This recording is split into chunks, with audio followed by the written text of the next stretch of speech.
Et si l'Afrique n'était qu'un seul pays ?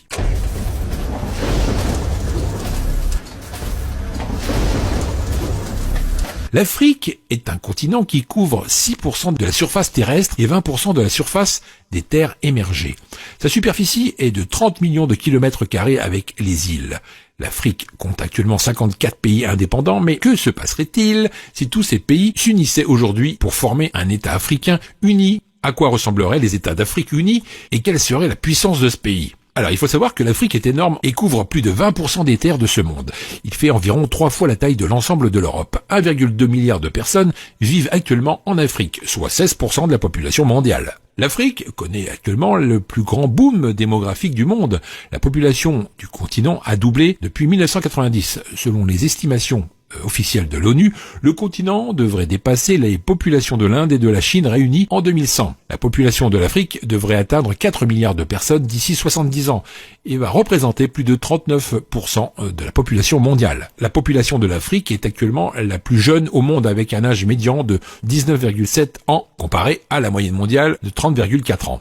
Les taux d'alphabétisation sont également bas avec seulement 64% de la population considérée comme alphabète. Mais cela varie de région en région. En Libye, par exemple, le taux d'alphabétisation est très élevé, environ 84,2%, alors qu'au Soudan du Sud, il est très bas, puisqu'il n'atteint que 27% seulement. Les taux d'infection par le VIH sur le continent constitueraient également un défi majeur pour l'Afrique unie, car 11% de la population de l'Afrique subsaharienne est actuellement infectée par la maladie. En plus de ces défis, les États africains seraient également confrontés à l'extrême diversité du continent. L'Afrique est le continent le plus linguistiquement et ethniquement diversifié de la planète, où l'on parle plus de 3000 langues. L'Afrique est l'endroit le plus multilingue au monde, où beaucoup parlent au moins 2 langues africaines, et une langue européenne également supplémentaire. Une situation similaire à l'Afrique du Sud, où il y a 11 langues officielles. En Afrique du Nord, la langue la plus utilisée, c'est bien sûr l'arabe, et elle est parlée pas moins de 70% de la population vivant dans cette région. Nous avons 20% de la population vivant en Afrique du Nord qui parle le berbère. Dans les pourcentages restants, on y trouve l'anglais, le français et le portugais. Et pour la religion de cet État, 47% de la population serait musulmane, 47% serait chrétienne, 10% restera toujours dans les anciennes traditions africaines et 2% serait athée ou sans religion. Passons maintenant aux 10 plus grandes villes de cet État. La plus grosse ville serait sans doute le Caire, avec une population estimée à 23 millions d'habitants.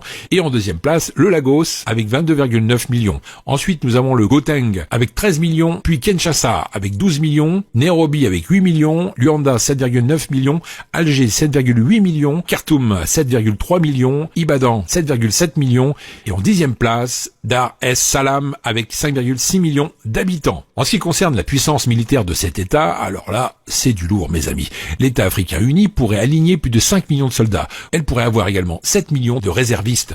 Mais côté matériel de guerre, faut pas trop attendre à voir quelque chose de nouveau. L'arsenal militaire de cet État serait principalement du matériel russe. Mais quand même, ça reste un pays très puissant qui ne pourrait pas être envahi, ça c'est sûr. Avec cette puissance militaire, l'État africain va certainement lancer une vaste opération de nationalisation et annulera le pacte signé avec la France et le Royaume-Uni. Vous ne le saviez peut-être pas, mais aujourd'hui, beaucoup de pays africains continuent de payer un impôt colonial en France, et cela malgré l'indépendance.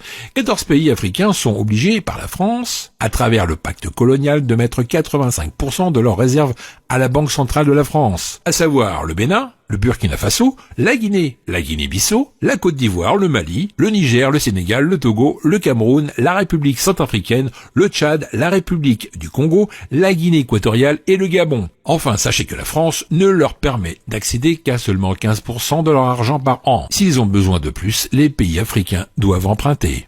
En ce qui concerne les richesses naturelles de cet État, il y a de quoi remplir les poches de tous les habitants de ce grand pays. En effet, l'Afrique détient 90% des ressources naturelles de platinium, 50% des ressources d'or, 50% des ressources de diamants et 33% des ressources d'uranium. Avec la mainmise sur toutes ces ressources naturelles et la nationalisation de tous les projets de pays étrangers pris de force en Afrique, cet État aurait un PIB de 3 000 milliards d'euros. Ce qui la classera comme 5e puissance économique dans le monde, derrière l'Allemagne et devant les Royaumes-Unis et la France. Voilà mes amis, encore plein de choses à vous apprendre, c'était bien sympathique, on arrive à la fin de cette vidéo, partagez-la avec vos amis Facebook, Twitter et les autres réseaux sociaux. Pour moi, je vous retrouve dans la prochaine vidéo, juste après, qui s'affiche sur l'écran. Allez, à tout de suite.